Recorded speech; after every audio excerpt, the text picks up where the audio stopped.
Chapter 10. The Guardian of the Gate. It was some time before the Cowardly Lion awakened, for he had lain among the poppies a long while, breathing in their deadly fragrance, but when he did open his eyes and roll off the truck he was very glad to find himself still alive. "I ran as fast as I could," he said, sitting down and yawning, "but the flowers were too strong for me." "How did you get me out?"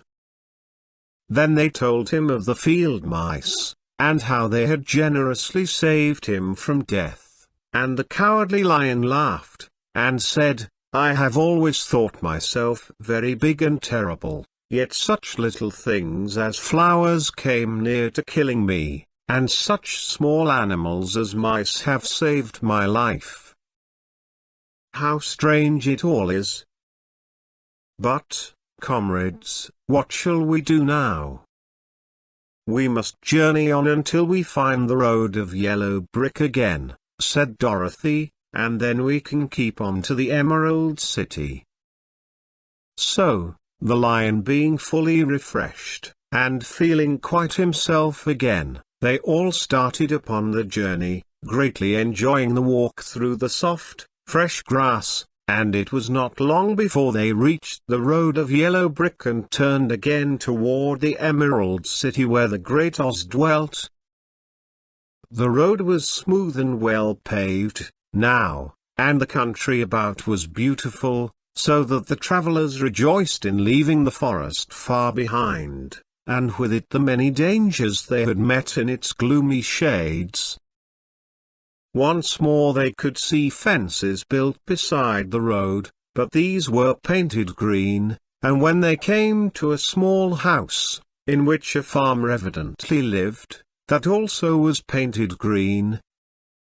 They passed by several of these houses during the afternoon, and sometimes people came to the doors and looked at them as if they would like to ask questions. But no one came near them nor spoke to them because of the Great Lion, of which they were very much afraid. The people were all dressed in clothing of a lovely emerald green color and wore peaked hats like those of the Munchkins. "This must be the land of Oz," said Dorothy, "and we are surely getting near the Emerald City." "Yes," answered the Scarecrow. "Everything is green here, while in the country of the Munchkins blue was the favorite color. But the people do not seem to be as friendly as the Munchkins, and I'm afraid we shall be unable to find a place to pass the night."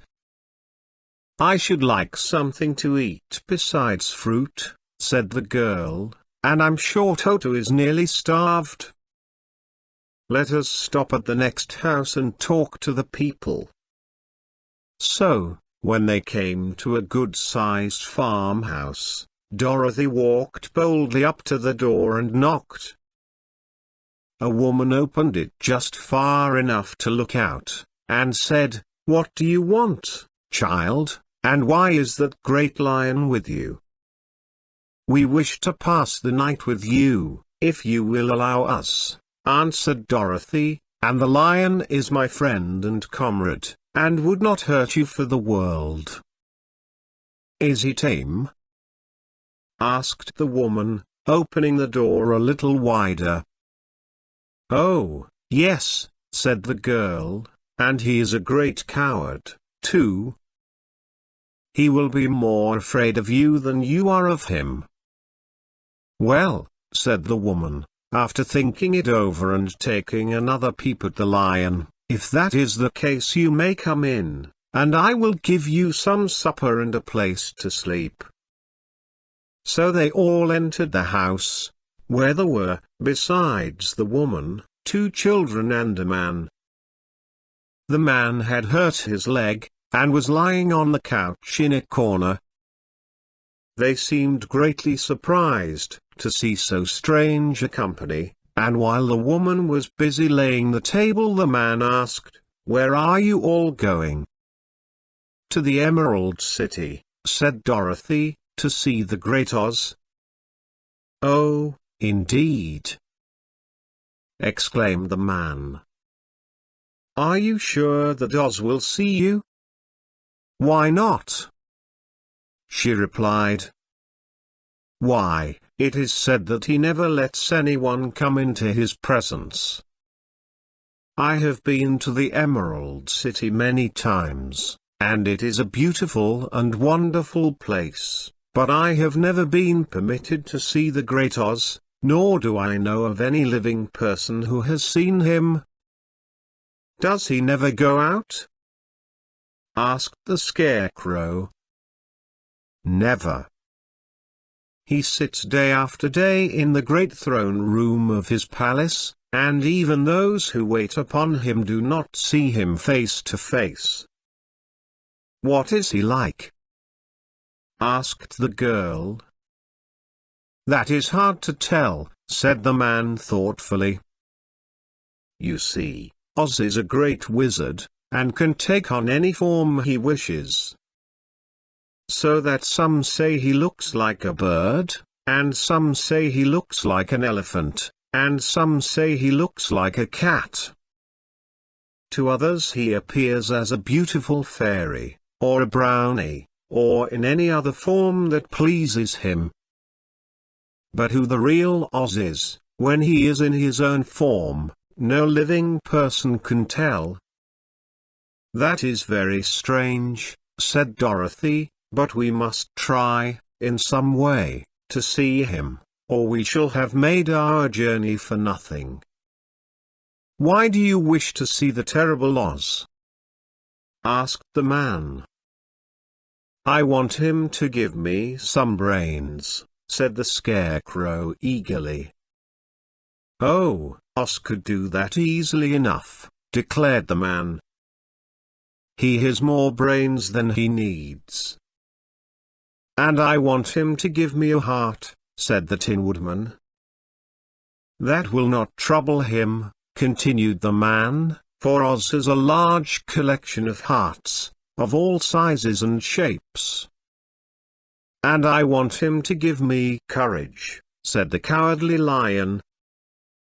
"Oz keeps a great pot of courage in his throne room," said the man, "which he has covered with a golden plate, to keep it from running over. He will be glad to give you some." "And I want him to send me back to Kansas," said Dorothy. "Where is Kansas?" asked the man, with surprise. "I don't know," replied Dorothy sorrowfully, "but it is my home, and I'm sure it's somewhere." "Very likely."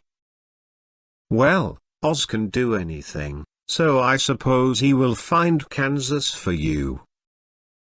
But first you must get to see him, and that will be a hard task, for the Great Wizard does not like to see anyone, and he usually has his own way. But what do you want?" he continued, speaking to Toto. Toto only wagged his tail, for, strange to say, he could not speak. The woman now called to them that supper was ready, so they gathered around the table and Dorothy ate some delicious porridge and a dish of scrambled eggs and a plate of nice white bread, and enjoyed her meal. The lion ate some of the porridge, but did not care for it, saying it was made from oats and oats were food for horses, not for lions. The Scarecrow and the Tin Woodman ate nothing at all. Toto ate a little of everything, and was glad to get a good supper again. The woman now gave Dorothy a bed to sleep in, and Toto lay down beside her, while the lion guarded the door of her room so she might not be disturbed. The Scarecrow and the Tin Woodman stood up in a corner and kept quiet all night, although of course they could not sleep. The next morning, as soon as the sun was up, they started on their way, and soon saw a beautiful green glow in the sky just before them. "That must be the Emerald City," said Dorothy. As they walked on, the green glow became brighter and brighter, and it seemed that at last they were nearing the end of their travels. Yet it was afternoon before they came to the great wall that surrounded the city. It was high and thick and of a bright green color. In front of them, and at the end of the road of yellow brick, was a big gate, all studded with emeralds that glittered so in the sun that even the painted eyes of the Scarecrow were dazzled by their brilliancy. There was a bell beside the gate, and Dorothy pushed the button and heard a silvery tinkle sound within. Then the big gate swung slowly open, and they all passed through and found themselves in a high-arched room, the walls of which glistened with countless emeralds. Before them stood a little man about the same size as the Munchkins. He was clothed all in green, from his head to his feet, and even his skin was of a greenish tint. At his side was a large green box. When he saw Dorothy and her companions, the man asked, "What do you wish in the Emerald City?" "We came here to see the Great Oz," said Dorothy. The man was so surprised at this answer that he sat down to think it over. "It has been many years since anyone asked me to see Oz," he said, shaking his head in perplexity. "He is powerful and terrible, and if you come on an idle or foolish errand to bother the wise reflections of the great wizard, he might be angry and destroy you all in an instant. But it is not a foolish errand, nor an idle one," replied the Scarecrow. "It is important.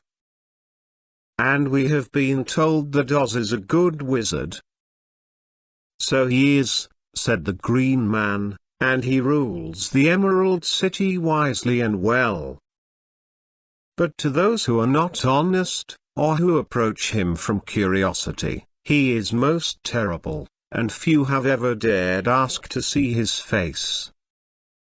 I am the guardian of the gates, and since you demand to see the Great Oz, I must take you to his palace. But first you must put on the spectacles." "Why?" asked Dorothy. "Because if you did not wear spectacles, the brightness and glory of the Emerald City would blind you. Even those who live in the city must wear spectacles night and day. They are all locked on, for Oz so ordered it when the city was first built, and I have the only key that will unlock them." He opened the big box, and Dorothy saw that it was filled with spectacles of every size and shape. All of them had green glasses in them.